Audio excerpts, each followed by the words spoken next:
بسم اللہ الرحمن الرحیم۔ اللہم صلی علی سیدنا و مولانا محمد وعلی آل سیدنا و اصحاب سیدنا و مولانا محمد وبارک وسلم۔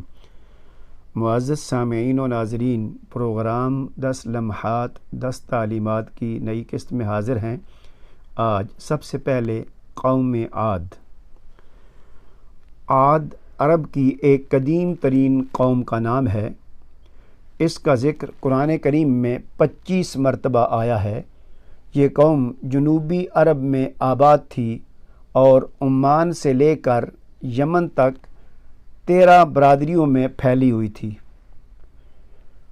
ان کے ملک کا دارالحکومت یمنی شہر حضرموت تھا۔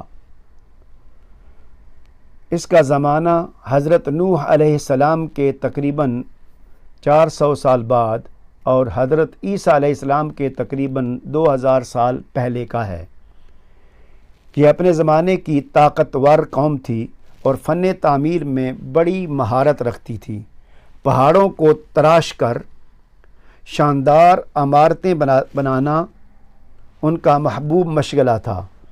یہ قوم مال و دولت کے نشہ میں عیش پرستی میں مبتلا ہو گئی۔ کمزوروں پر ظلم کرنا، حق بات کی مخالفت اور مال و دولت اور اپنی طاقت پر گھمنڈ کرنا ان کی فطرت بن گئی تھی۔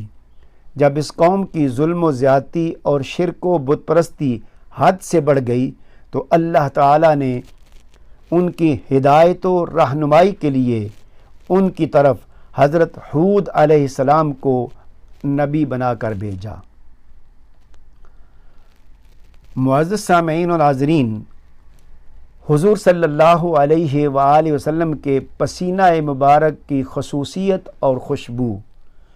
مسلم شریف میں حدیث مبارکہ ہے، حضرت انس رضی اللہ تعالی عنہ بیان فرماتے ہیں کہ ایک دن رسول اکرم صلی اللہ علیہ وآلہ وسلم ہمارے یہاں تشریف لائے اور قیلولہ فرمایا۔ جب آپ صلی اللہ علیہ وآلہ وسلم کو پسینہ مبارک آیا تو میری والدہ ماجدہ ایک شیشی لائیں اور پسینہ پونچھ کر جمع کرنے لگیں۔ اسی دوران رسول اکرم صلی اللہ علیہ وآلہ وسلم کی آنکھ کھل گئی تو آپ صلی اللہ علیہ وآلہ وسلم نے پوچھا، اے ام سلیم، تم یہ کیا کر رہی ہو؟ تو انہوں نے عرض کی، میں آپ کے پسینے کو جمع کر رہی ہوں تاکہ ہم اس سے خوشبو کے طور پر استعمال کریں۔ سامعین و ناظرین، حضور نبی کریم صلی اللہ علیہ وآلہ وسلم کے پسینہ سے خوشبو آتی تھی اور اس سے معلوم ہوا کہ صحابہ کرام آقا کریم کے پسینہ مبارک کو بطور خوشبو استعمال کرتے تھے۔ معزز سامعین و ناظرین، شوہر کی میراث میں بیوی کا حصہ۔ سورہ نساء کی آیت نمبر 12 میں ارشاد باری تعالیٰ ہے، ان عورتوں کے لیے تمہارے چھوڑے ہوئے مال میں سے چوتھائی حصہ ہے جب کہ تمہاری کوئی اولاد نہ ہو، اور اگر تمہاری اولاد ہو تو ان کے لیے تمہارے ترکے میں سے، تمہارے چھوڑے ہوئے مال میں سے 8واں حصہ ہے۔ ان کو یہ حصہ تمہاری وصیت اور قرض کو ادا کرنے کے بعد ملے گا۔ معزز سامعین و ناظرین، صبح کے وقت دعا کرنا۔ امام ابن سنی نے اپنی کتاب عمل الیوم واللیلہ میں حضور نبی کریم صلی اللہ علیہ وآلہ وسلم کا فرمان ذکر کیا ہے۔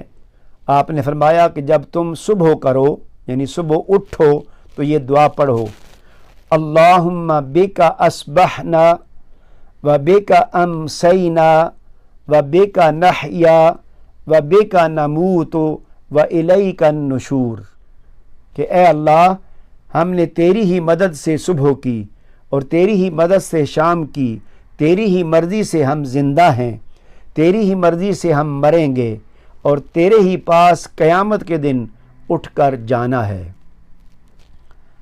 معزز سامعین و ناظرین، اہم ترین اعمال میں سے ایک عمل استخارہ ہے،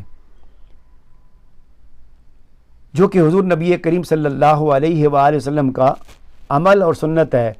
امام حاکم نے اپنی مستدرک میں ایک حدیث مبارکہ بیان کی ہے کہ حضور نبی کریم صلی اللہ علیہ وآلہ وسلم نے فرمایا کہ ابن آدم کی نیک بختی، خوش بختی اور سعادت میں سے یہ ہے کہ وہ اللہ تعالیٰ سے اپنے کاموں میں استخارہ کرے، اور آدمی کی بدبختی میں سے یہ ہے کہ اللہ تعالیٰ سے استخارہ کرنا چھوڑ دے۔ استخارہ کا معنی یہ ہے کہ خیر طلب کرنا، معلوم کرنا۔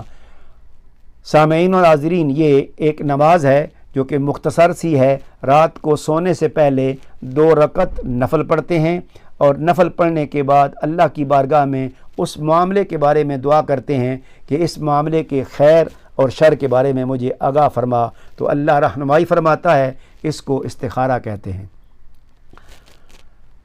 زکوٰۃ نہ دینا بہت بڑا گناہ ہے۔ سورہ توبہ کی آیت نمبر 34 اور 35 میں فرمان باری تعالیٰ ہے، جو لوگ سونا یا چاندی جمع کر کے رکھتے ہیں اور اس کو اللہ تعالیٰ کے راستے میں خرچ نہیں کرتے، یعنی زکوٰۃ ادا نہیں کرتے، آپ ان کو دردناک عذاب کی خبر سنا دیجئے کہ جس دن اس سونے چاندی کو آگ میں تپایا جائے گا، پھر اس سے ان کی پیشانیوں اور ان کے پہلوؤں، ان کی پشتوں کو داغا جائے گا، اور کہا جائے گا یہی ہے وہ سونا چاندی جس کو تم نے اپنے لیے جمع کیا تھا، تو اب اپنے جمع کیے ہوئے کا مزہ چکھو۔ تو گویا زکوٰۃ ادا نہ کرنے کا انجام بہت برا ہے۔ یہ مال و اولاد دنیا کی زینت ہے۔ سورہ کہف کی آیت نمبر 46 میں فرمان باری تعالیٰ ہے، مال اور اولاد یہ صرف دنیا کی زندگی کی ایک رونق ہے، اور جو نیک اعمال ہمیشہ باقی رہنے والے ہیں وہ آپ کے رب کے نزدیک ثواب اور بدلہ کے اعتبار سے بھی بہتر ہیں اور امید کے اعتبار سے بھی بہتر ہیں۔ لہٰذا نیک عمل کرنے کی پوری کوشش کرنی چاہیے اور اس پر ملنے والے بدلے کی امید رکھنی چاہیے۔ جہنم کی گرمائش۔ معجم الاوسط امام طبرانی کی کتاب میں حضرت عمر رضی اللہ تعالیٰ عنہ بیان کرتے ہیں کہ جبریل امین علیہ السلام نے رسول اکرم صلی اللہ علیہ وآلہ وسلم سے کہا، مجھے اس ذات کی قسم جس نے آپ کو حق کے ساتھ بھیجا ہے، اگر جہنم سے ایک سوئی کے ناکے کے برابر بھی سوراخ کر دیا جائے تو اس کی گرمی سے روئے زمین پر رہنے والے سب مر جائیں گے۔ اعوذ باللہ۔ معزز سامعین اور حاضرین، طب نبوی سے بواسیر اور جوڑوں کے درد کا علاج۔ کنز العمال میں حضور نبی کریم صلی اللہ علیہ وآلہ وسلم کا فرمان مبارک ہے، انجیر کھاؤ کیونکہ یہ بواسیر کو ختم کرتا ہے اور جوڑوں کے درد میں مفید ہے۔ معزز سامعین اور حاضرین، بخاری شریف میں حضور نبی کریم صلی اللہ علیہ وآلہ وسلم کی نصیحت کے حوالے سے حضرت ابو ہریرہ رضی اللہ تعالیٰ عنہ فرماتے ہیں، میرے خلیل رسول اللہ صلی اللہ علیہ وآلہ وسلم نے مجھے 3 چیزوں کی وصیت فرمائی، میں ان کو مرتے دم تک نہیں چھوڑوں گا۔ نمبر 1، ہر مہینے 3 نفلی روزے رکھنے کی نصیحت فرمائی۔ آپ نے نماز چاشت کم از کم 2 رکعت پڑھنے کی نصیحت فرمائی، اور سونے سے پہلے وتر پڑھنے کی نصیحت فرمائی۔ اللہ تعالی ہمیں ان تمام تعلیمات پر عمل کرنے کی توفیق عطا فرمائے۔ وما علینا الا البلاغ المبین۔